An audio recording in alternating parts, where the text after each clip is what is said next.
Yo, what is up, everyone? Welcome back to another episode of the Renegade Roundtable podcast. Here, I am Jeffrey Kirby. As always, each and every week, we are joined by Jarryd. Jarryd, how in the hell have you been on this slow ass week? Oh, slow, man. Just trying to make it through. My wallet hurts because of holiday season. Christmas shopping. You make all kinds of money. I don't want to hear it. No. Don't say that now. But, it's been a slow week. Probably a rough week mostly. But, I had a good day on Monday. But other than that, I know Kirby's been avoiding me. The Magic are better than the Cavs, so we're even now. 1-1 the series. So I can give you that off air. I'll give you that L as well. Well, in terms of taking the L, I will take that back. So we exchanged L's. I gave you an L, you get one back. 1-1. I know we got. It's like that meme where it says that you and Brody on a birthday just keep on exchanging the same $20 bill for Christmas or for your birthday or whatever. But we got 2 more matchups this year for the season, so we'll see how they go. But 1-1 so far. I like it. Good games. Since I have gone back to work and now since I am back to my somewhat normal life, which I am able to. So there was an update for anyone that actually cares. So last week during the live show, talked about how I'd gotten the okay to start walking, and it was very ugly, whatever, blah blah blah. But now I'm walking normal, and I'm not in an astronaut looking boot. I'm actually in regular old shoes. So we're making progress. I start physical therapy on Monday, so still got a long journey to go, but we're getting there. We are getting there. That's good. We're getting there and get myself ready for 2024. Whole lot of golf, whole lot of going to Pittsburgh, and it's gonna be a blast. But speaking of Pittsburgh, oh boy, I ain't gonna lie. We didn't really do a whole lot of prepping this week. We're just gonna let this one ride. Yep. We're just gonna kind of let emotions out. We're gonna because it's been a week since we've seen the Steelers. It's been a week since we've spoken to you guys, and interesting news. I know some baseball breaking news from right now. The Los Angeles Dodgers and Tampa Bay Rays are in agreement to send Tyler Glasnow and Manuel Margot to the Dodgers for right-handed pitcher Ryan Pepoit and outfielder Johnny DeLuca. So Tyler Glasnow going to the Dodgers. Jeez. How does it feel? Oh boy, here we go. You being a Yankee fan, that your West Coast counterpart is they're literally just building an empire, an all-star game, an all-star team out there. Yeah, well, we were kind of doing the same, I guess. We'll see what happens, but I'm not trying to get too hyped or anything. It's just signings until I see production. We need pitching bad. It's really bad. I hope every pitcher goes away and doesn't go to the Yankees. I hope that Japanese pitcher comes. That's what I'm really hoping. I hope he go. You know what? I'm gonna be that a-hole. I hope he goes to the Dodgers. Oh my goodness. Well, as of right now, you met with the Phillies today. Speaking, you know what? I want to defer. I do want to switch out of Pittsburgh. I want to talk about baseball for a minute. Mm-hmm. And this is something that we don't do very often outside of when we're talking shit about each other's teams. Mm-hmm. But I do want to get into some baseball real quick. Mm-hmm. Now, you won't understand this kind of language that I'm going to speak on because your team is a part of the minority that I am discussing.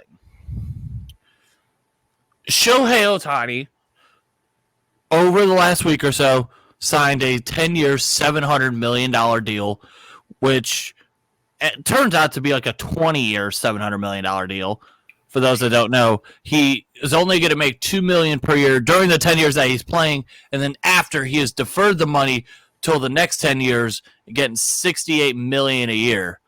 Oh, wow. So it's absolutely nuts. And here's my problem with this whole situation. And this adds in your Yankees getting Juan Soto. Now, again, in that situation, it was a trade. So it's a little bit different story. Mm-hmm. But at the end, it's going to come down to the same result. The problem that I have with Major League Baseball, you have, let's be honest, you have the Dodgers, you have the Yankees, you have the Mets, for the most part, you have the Cubs. Those are your big spender teams. You get the Dodgers yet? Well, I mean, those are the main four. Then you kind of get into that level where you get into San Diego, you get into Philly, you get into Houston, you get into teams like that where it's like, all right, they spend the Giants will add in them. They, they're not at that level of what the first four teams I mentioned, but they're going to spend. They're willing to spend above league average. But here's my problem. Anytime a huge free agent comes out, a Juan Soto, and let's just talk about over the last few years, a Juan Soto, a Shohei Ohtani, a Giancarlo Stanton, a Garrett Cole, you name it, a big time free agent, you know that 85% of the league is immediately eliminated from contention. That is my problem, is the fact that you have a certain amount of franchises that are able to spend however much they desire. It doesn't matter. Money is just an object to them. Mm-hmm. And then you get the other 85% of the teams that either can't or choose not to. And the reason why I say those two, there are certain ownerships where they just simply, they make money, but they're the amount that they're worth or the amount that they have may not be able to add up to some of the other owners. Like, for an example, maybe the Reds, they're going to have a hard time paying a whole lot of money because I don't think their owner is worth all that much in terms of billions of dollars, which is absolutely insane. But there's one owner I'm going to call out, and it is, for those that don't know, I'm a Guardians fan, and I'm calling out my own owner. The reason why I'm calling him out, he is the fourth richest owner.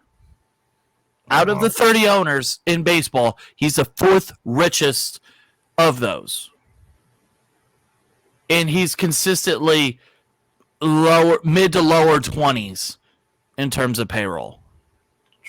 Wow. You have, if you want to compete, if you want Major League Baseball, and I know I'm coming at Major League Baseball, and I know it's not all on them. It's also part of the Players Association as well. But my problem is, like I said, you get all these big-time free agents immediately. 80% of the teams are eliminated from getting a chance at them. Or if they do trade for him, it's a rental. I remember last year there was a huge argument about should the Guardians trade for Juan Soto. It's like, why?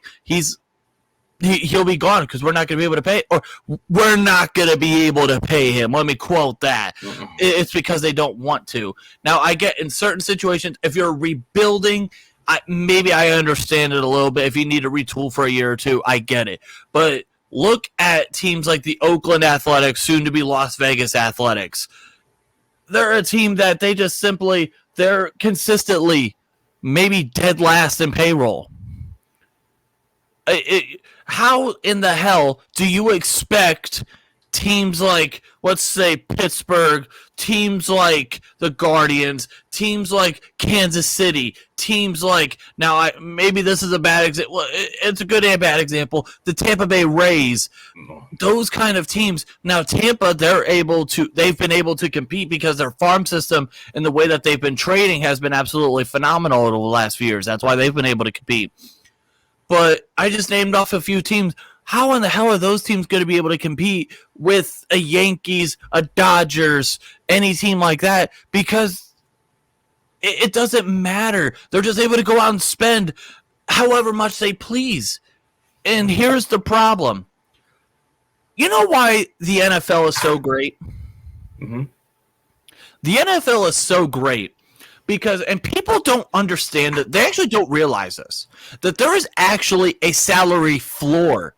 We all know that there's a hard salary cap, but there's also a salary floor. So What does that mean? That means that owners have to spend a certain amount of money, but they can't. So they have this much, in between this barrier, they're allowed to spend on free agents, and it doesn't matter about market very little. Let's say the Jacksonville Jaguars have the same chance to go after someone as the Dallas Cowboys in terms of equal opportunity, in terms of money and all that. I get, and one of the things too, revenue sharing. The NFL has that. MLB, I believe, does not. But I think you need to have a salary floor and a salary cap. You need to have a cap to limit, and I'm saying, and not this bullshit soft cap that, say, for example, the NBA, or I know Major League Baseball, they have some sort of, no, it's bullshit because it doesn't, you still can spend over. In the NFL, it is a hard cap. Let's say it's $200 million. You cannot spend over $200 million. Period. Point blank. And that's based on per season, right? I think that's what it is, right? I think with the salary cap.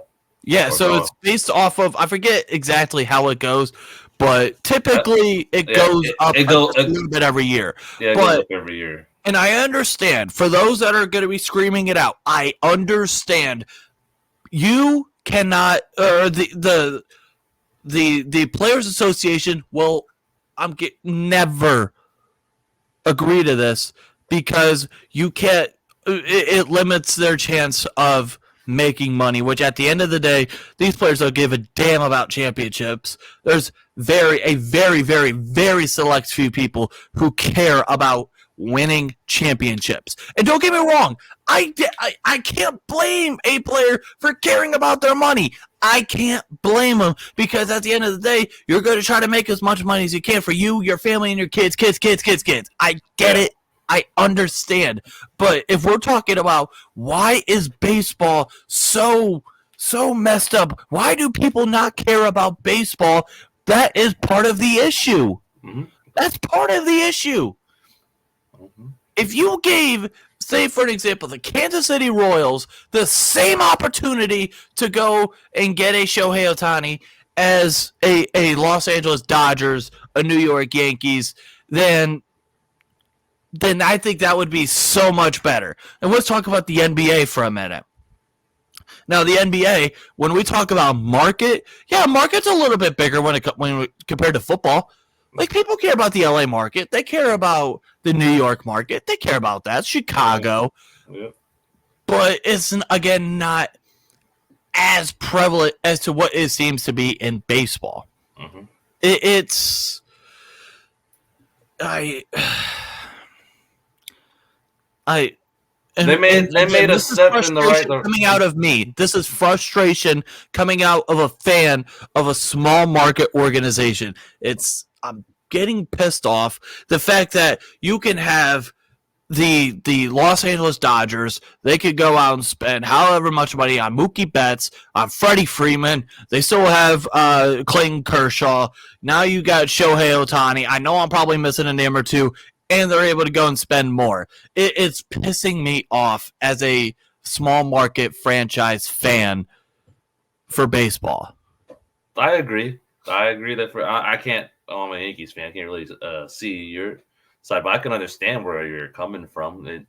There should be. I always thought there should be like a salary cap, but since there isn't, they're just going to pay extra on the luxury tax. It is what it is. But at least in the game wise, they made a pitch clock, which is good. It was good for this season. I hope maybe it's just they need to take another step in that direction. I don't know how long it's going to take. Well, I don't know. I can guarantee you that because agents will get involved and they'll say no. They'll get into be a part of the Players Association to say absolutely not, and that's the issue. Until you get yourself a cap and floor, because here's me going on a rant again. As an owner, Dolan's coming after your ass again. And I might come after Bob Nutting, too. Screw it. I'm adding him in a situation. Now, I get that Bob Nutting is not worth what the Dolans are. I understand. Let's say, if you're a baseball organization and you can't put up $100 million a year on your payroll to try and compete, then I'm sorry. You need to sell the team. You were a terrible owner. And if that means for maybe an owner like the Reds, and I understand that this is a Pittsburgh podcast, maybe it seems like I'm coming after the Reds. That's not what I mean. And maybe Reds fans are just as frustrated as we are. And, I'm looking at this from a Guardians fan, and then this is a Pittsburgh podcast, but I'm kind of joining the Pirates with this as well because they're involved in the small market talk. If you can't consistently put up a certain amount of money per year, then I'm sorry. You need to go as an owner. Simple, plain as that. Because we can't have this drop off of one team being able to spend $270 million and another team only spending $38. I'm sorry. You just simply cannot have that if you want to have a very good product coming out. Do you want to grow this game? You want to grow the game of baseball? One of the ways is making it more entertaining and making it to where there's more parity. Mm-hmm. Look at the NFL. You know how much parity there is right now in the NFL? Even in the the NBA, there's parity in the NBA now. At one point in time there wasn't. Now there is, and it makes it fun because you truly don't know. Now it's like, okay, you can boil half the teams out immediately. If not a whole lot more. Mm-hmm. I'm just, it's pissing me off.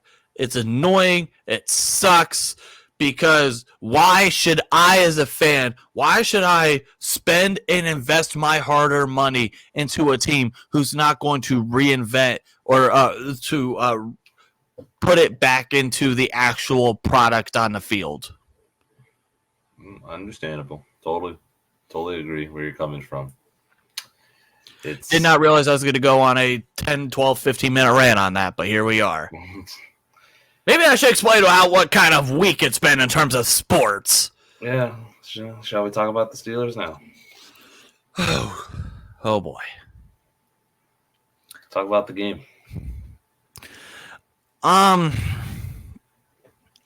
Where do I even start?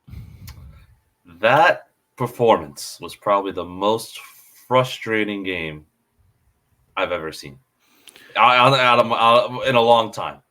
And I'm usually not a Tomlin hater. Oh, buddy. Don't get me started on Tomlin. You know what? Oh, man.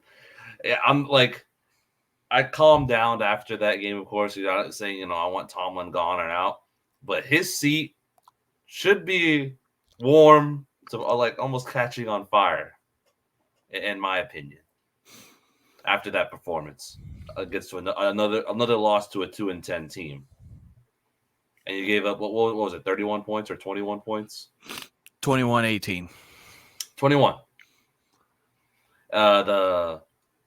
They scored 6 points last week, or no, they didn't score at all the week before. The Patriots. I think they had 14 points in the last 3 weeks. Before they played us.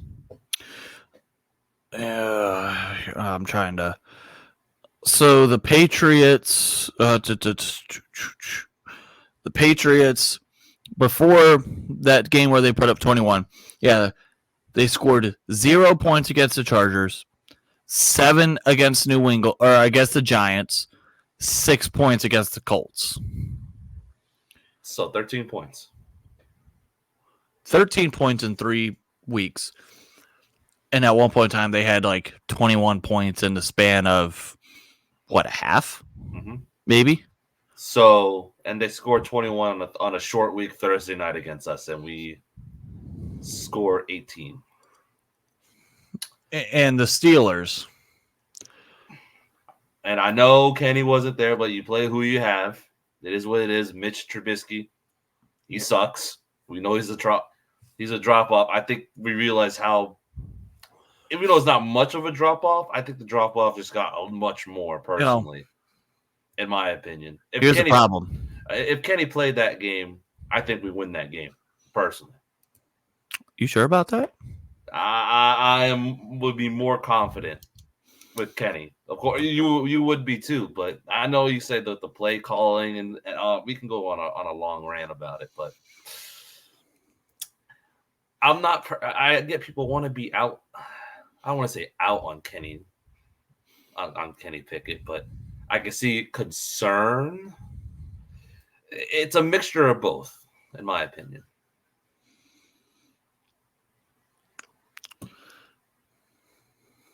So, where would I like to start about this?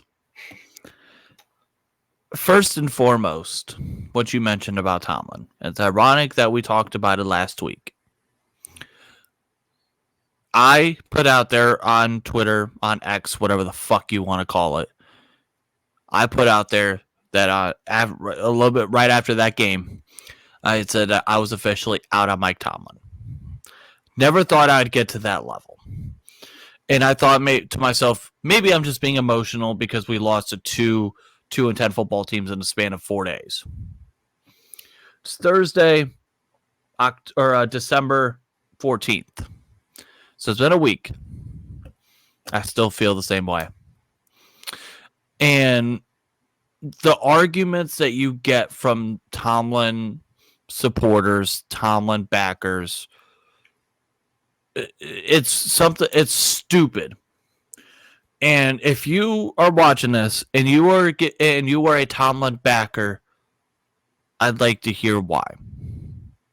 I don't want to hear losing records, whatever, because if that's the standard that what Pittsburgh has gone to, then I'm sorry, then we are a sad sack organization compared to what we should be in the reputation that the Pittsburgh Steelers are supposed to have. It is supposed to be Super Bowl or bust every single year.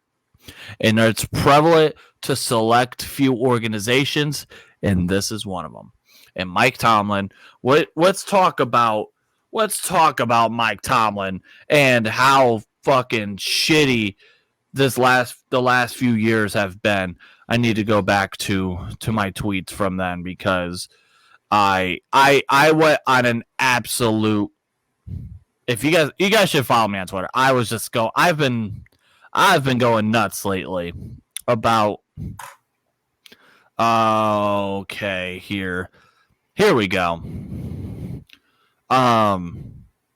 We collapse. One of the things that really pisses me off about Mike Tomlin led teams is that in the month of December, since 2018, it feels like there's been some sort of collapse that has cost you.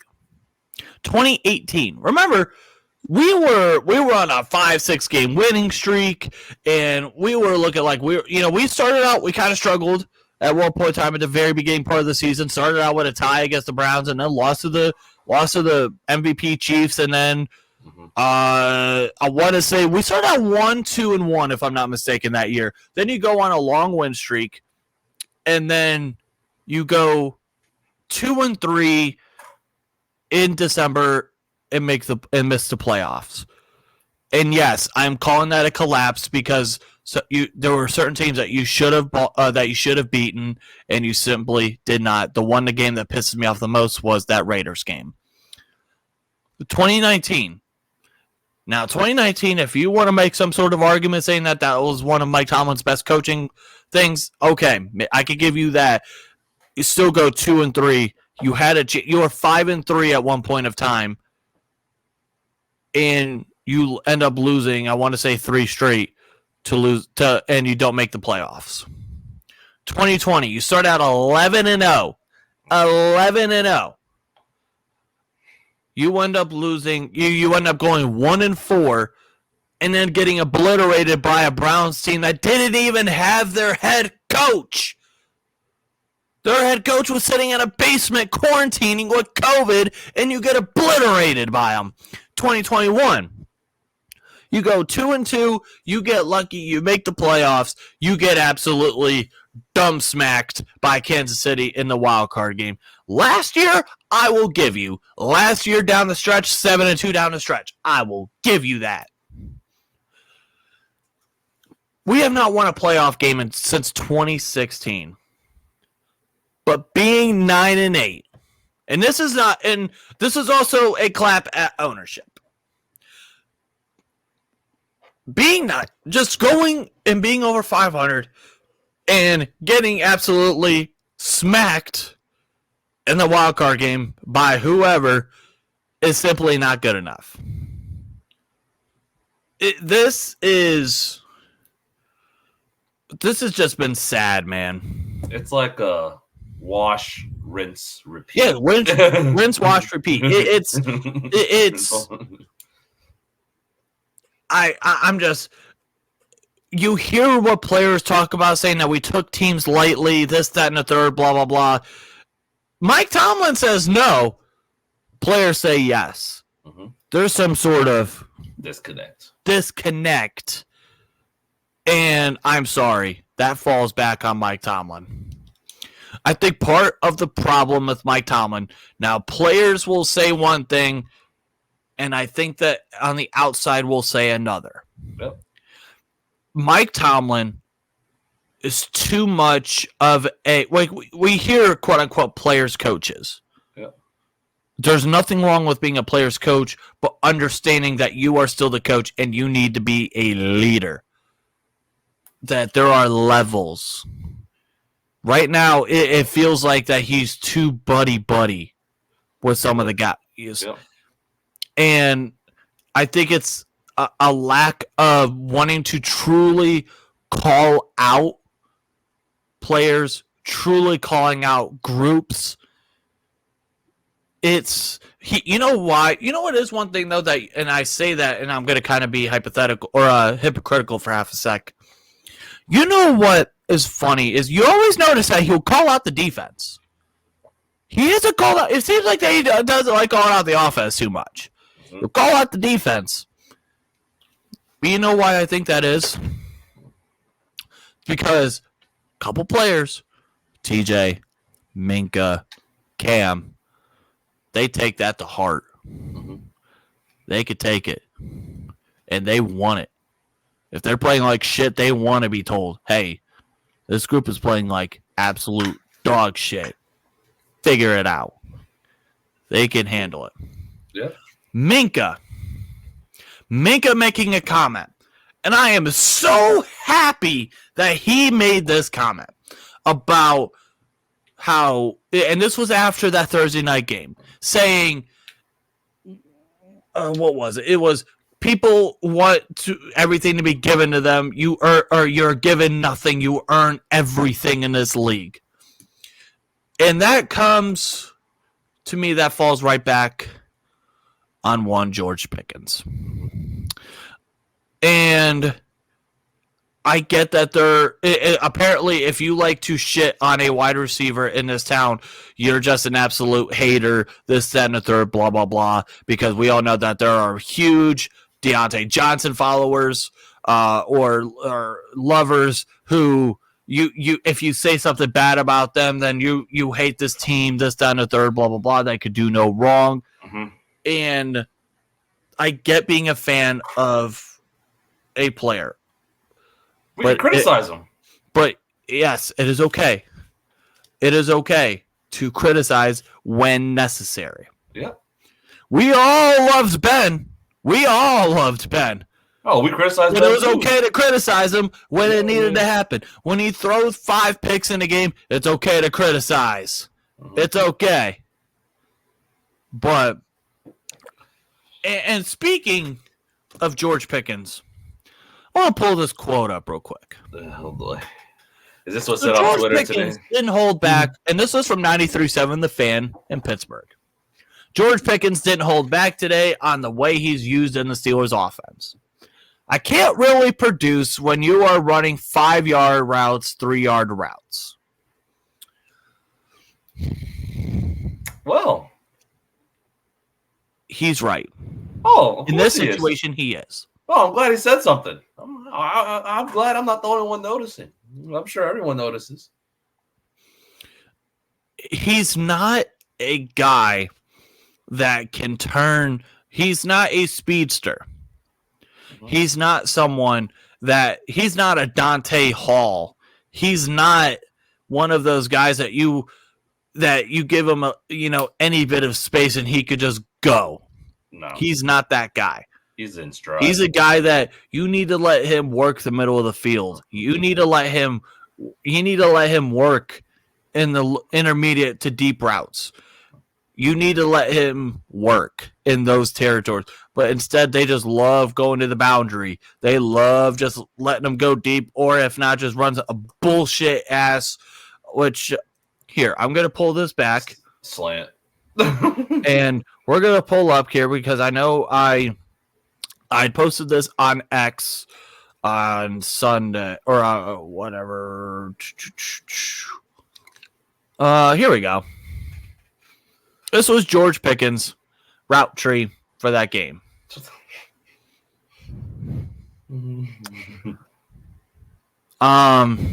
Notice a trend here? Notice a trend? It's awful. Did not get a single catch past 10 yards. And also, not a single position, maybe outside of here, really did he get the opportunity to create yards after catch. No. He created 8 yards of after catch on 6 targets. That's simply not good. No. And that goes back to play calling. And I know Matt Canada's not there. And listen, I apologize for us kind of being all over. Mm-hmm. Like I said, we're just letting this one ride. Mm-hmm. Because at this point, and in fact, before we continue on, and I posted this out there, and I still mean it to this day. Call me whatever. Call me a shitty fan. Call me whatever. I really don't care. I think for the betterment of this football team for 2024, I'd be okay if we lose out. And I'm being dead serious. And here's the reason being.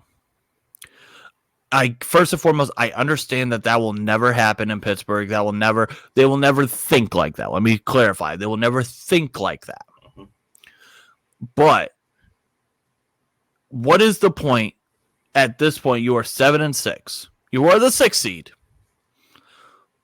I personally would much rather lose out and get yourself as close to a top 10 pick as making the playoffs, making the wild card, and getting absolutely dumb smacked by whoever, and then picking in the 20s all over again, just like you did, in 2021, or the 2020 season going into 2021, or even 21 going into 22 where you pick 20th.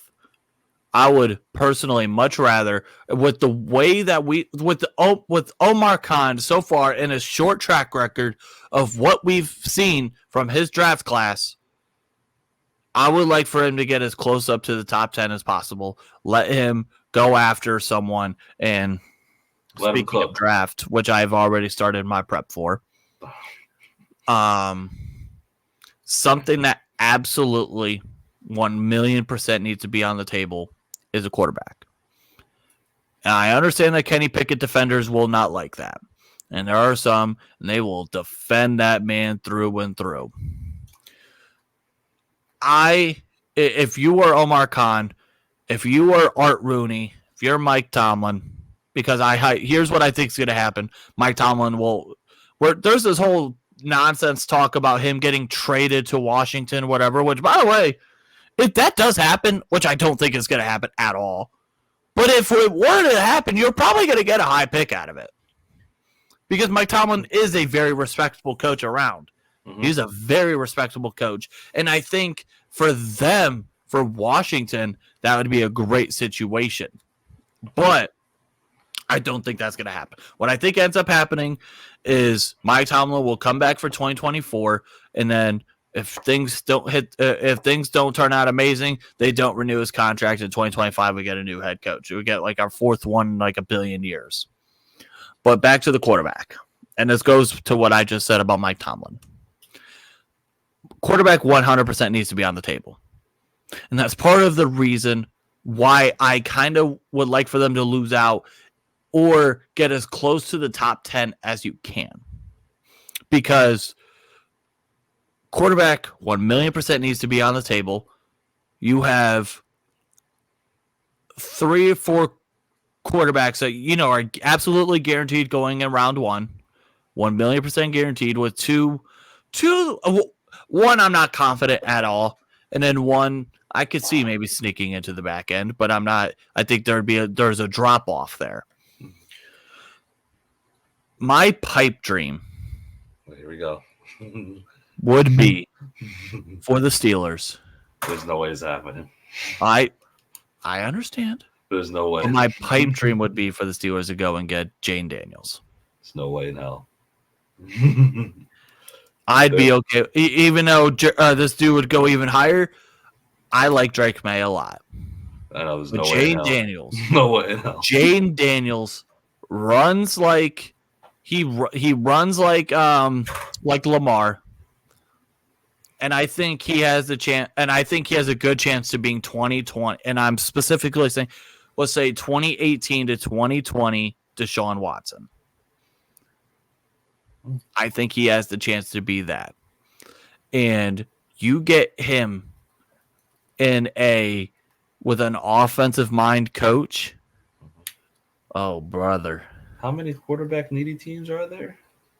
So let's talk about this. This is going to be our kind of first. Let's look up the 2024 draft order, NFL draft order, and I know we're like I said, we're going all over the place. That's it is what it is. So yeah, let's pull it up right here. There we go. So number 1 is Chicago. Determined first and foremost, we're saying status quo. Do we believe that they stick with Justin Fields? Man. And that's another name that's been constantly getting popped up about the Steelers. Should they go after Justin Fields? I'm a Buckeye fan. I love Justin Fields. I don't know. No. I don't think it's gonna. No way they should draft. If you're gonna trade for one, you just rather draft one. But I think in terms of them,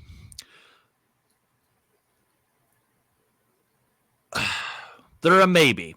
But right now, they're if anything, they're getting Caleb Williams. So that would be the quarterback they would go for. So as of now. So right now we'll say, okay, number 1, they're going after Caleb Williams. Mm-hmm. Number 2, New England. Definitely. Yes. Definitely. So that they would probably be they'd probably be Drake May. Mm-hmm. Number 3, Arizona. No. Washington at number 4. No. I think they're going to stick with Sam Howell. For another year. Yeah. I think they have to give him 2 years. Probably. Number 5, Chicago. Obviously, no, because in this case, if anything, they're going after Caleb Williams. Maybe this would be if we're talking if the draft stays status quo. This is probably where I'd say Marvin Harrison comes into play, and you get Justin Fields, an Ohio State guy, or Caleb Williams or Marvin Harrison. Vegas at number 6. Oh yeah, it's intriguing. Jets at number 7. No. For now, no. Giants are number 8 now. Yeah, Giants are no. Tennessee, no. No. Chargers, no. No. And you notice how I kind of sounded a little hesitant. Yeah, because no. Oh man, it's not gonna happen. No way we get Justin Herbert. I wasn't saying about us. No, don't get me wrong. I will try to push that agenda too. Just for fun, I will. I wanted to draft Herbert when it was. Listen, I remember specifically, and it was on my old phone. I might be able to, if I get it charged up, might be able to pull out the texts.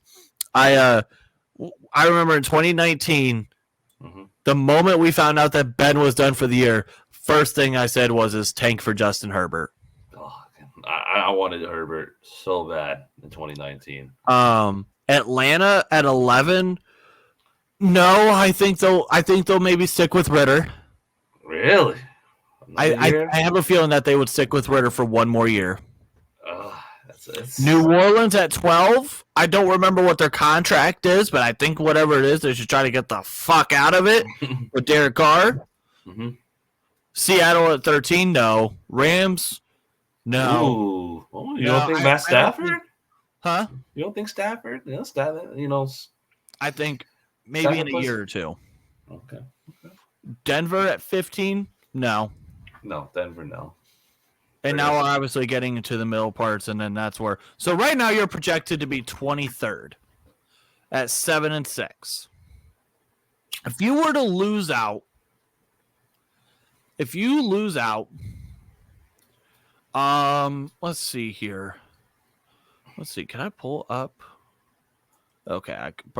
If I'm not mistaken, the Tennessee Titans were 7-10, and they were in their original spot at 11. Oh, wow. So if you were to lose out, that get you somewhere in this group.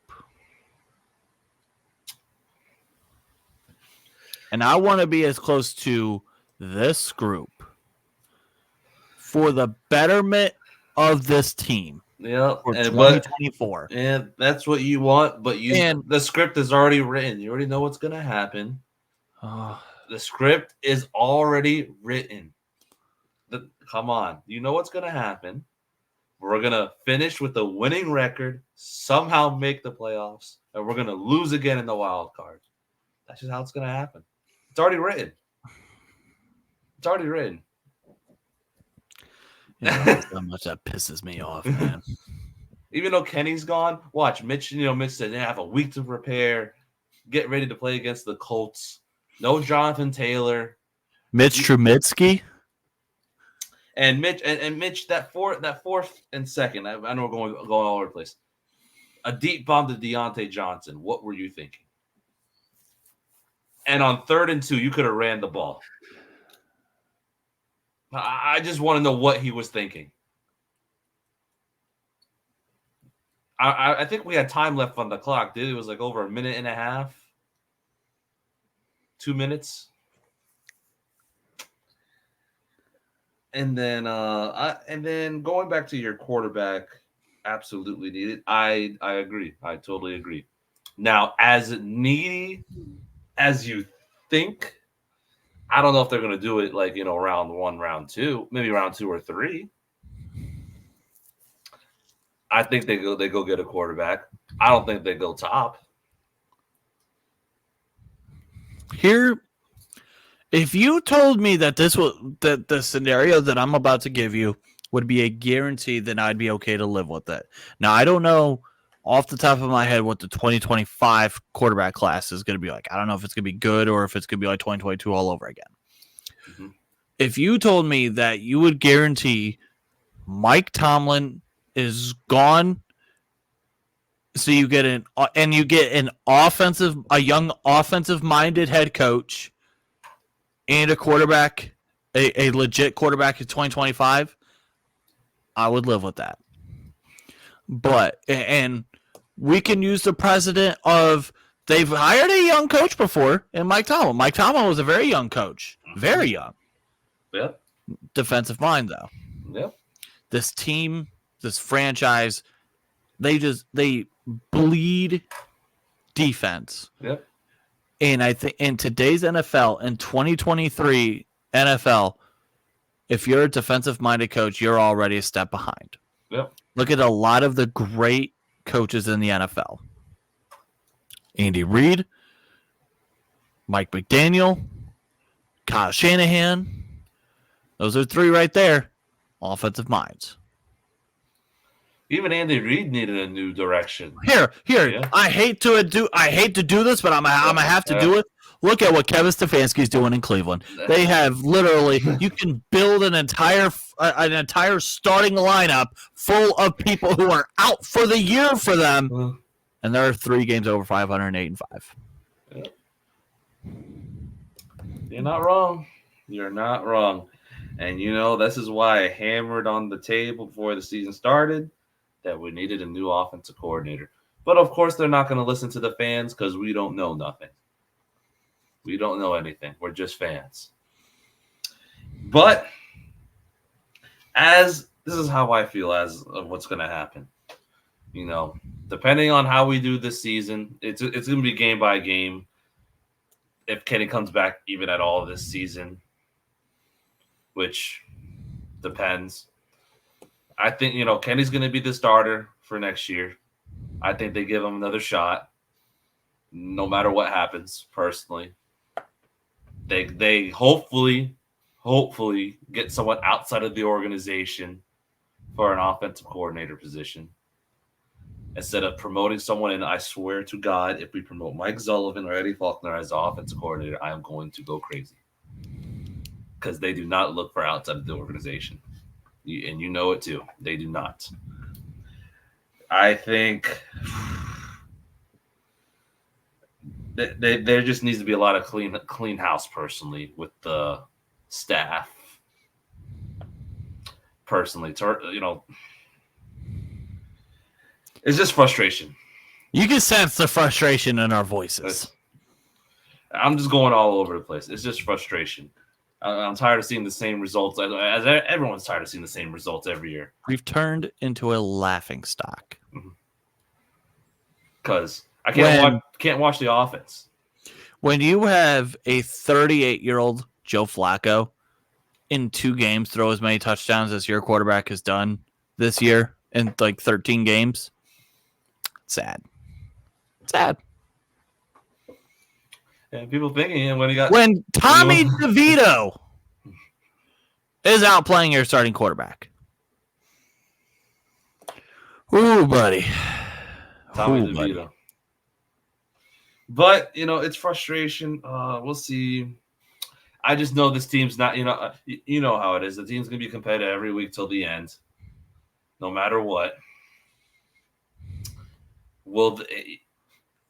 I don't know how Mitch is going to do against Saturday against the Colts. Hopefully throw 5 picks.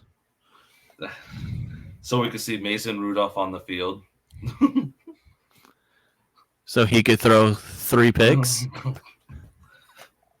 By the way, I'm only halfway kidding there. I know you were halfway kidding. But would you rather see Mason Rudolph start this game? At this point, I don't really care.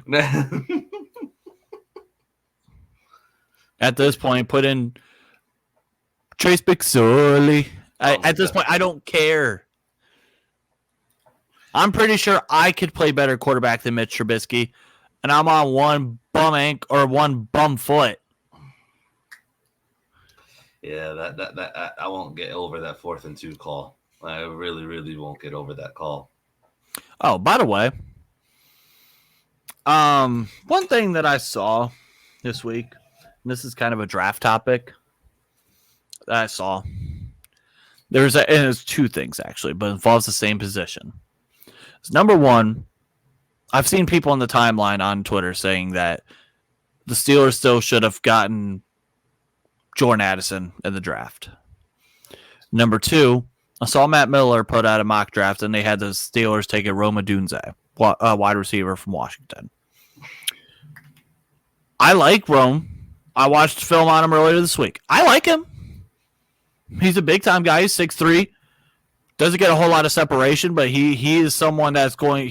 The area code is his catch radius. But I don't care if it's him, if it's Malik Neighbors. You don't draft a wide receiver next year in the first round.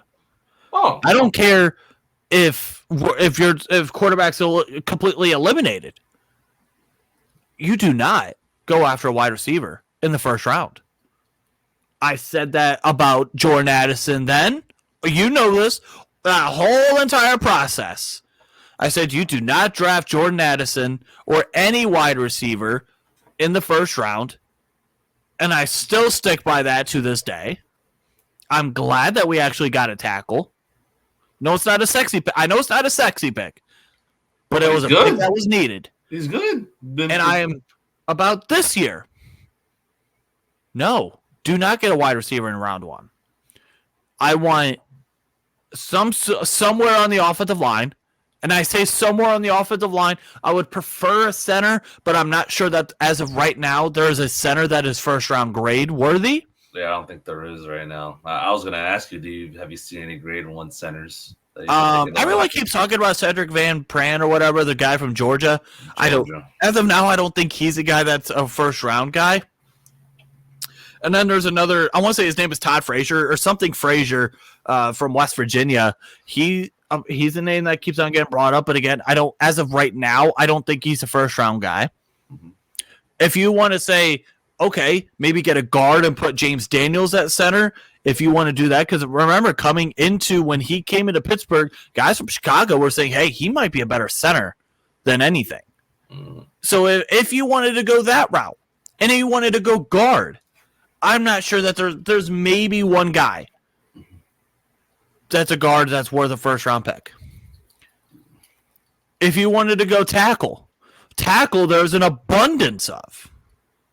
Tackle, the three positions that right now completely take over this draft are offensive tackles, receivers, and corners. Mm-hmm. Between offensive tackles and corners, there's 8 possible first-round picks between each. 8. Mm-hmm. In fact, I can read them off to you right now because I have it pulled up right here. So obviously right now in terms of quarterbacks, there's 4 guaranteed.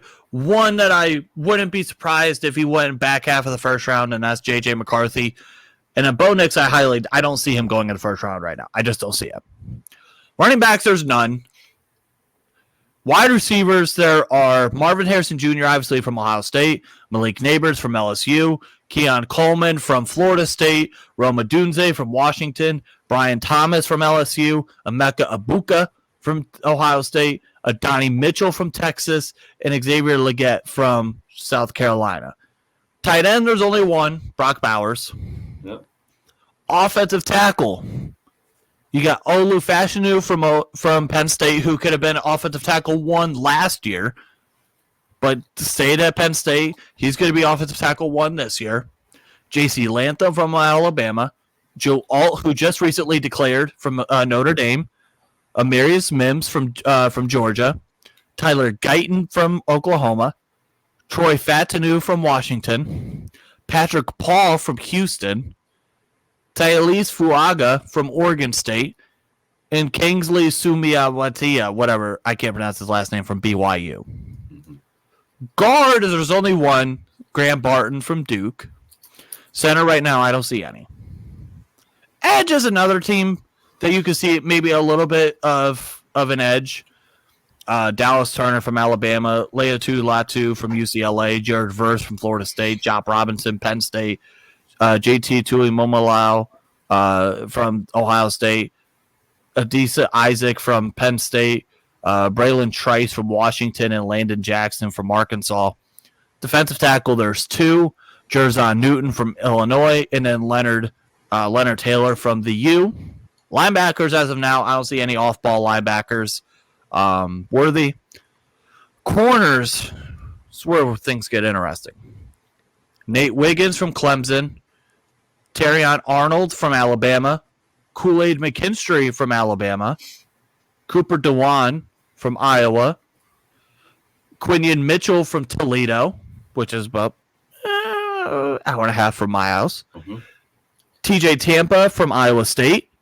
Kalen King from Penn State.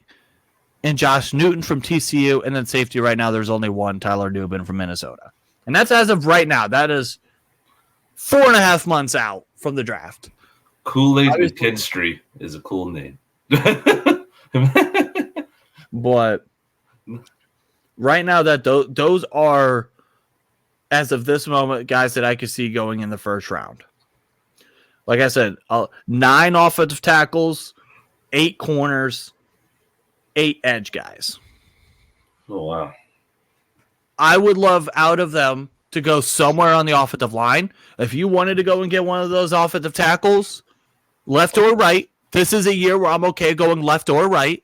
Oh, yeah. Remember last year, I did not want Darnell Wright because he was a right side guy, and at the time, I wanted a left tackle. Now, clearly, we got our left tackle, and they kicked him over to right. This year, with the way that we've been able to see Broderick Jones play at the right side, I would be okay with going either because I want to. We clearly know that Broderick Jones can play left or right. Yep. So that gives you the okay to say, hey, if you want to go after a right tackle or a left tackle, go ahead. Mm-hmm. I'm okay with that. Guard, like I said, very slim pickings there. Corner in the first round, I'm not sure about with the depth. I think you would be able to, like you did this year, get a corner in the second round. Now, I get you got lucky with the first pick, but I think that you have there's depth. Around the one corner would be nice, but no, I see it with the depth we had because you still got. And then the other position that there's a big run on edge right now. No, don't need an edge guy. No inside linebackers. As of now, not a single inside linebacker. Now, granted that over the course of time, once we start getting into the Senior Bowl, once we get into the combine and pro days, we all know that things are going to change. People are going to go up and down. Mm-hmm. We all know how that goes. And it's still early, too. Still really early. And we don't know about free agency either. Free agency obviously will change some things. Yep, that's very true. But this is just it's December 14th, and I am talking draft. Free agency, I don't even know what the Steelers would do in free agency, man. You never know what they do. Either they spend somewhat or don't spend at all. Or just re-sign their guys.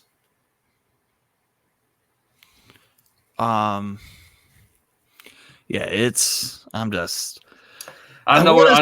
to get back to nothing pisses me off more now than watching I get it's a whole different era, but that watching like a 2008 team, knowing that they were able to just watching them. It's like, man, I want to feel a win again. I want us to win another one so bad.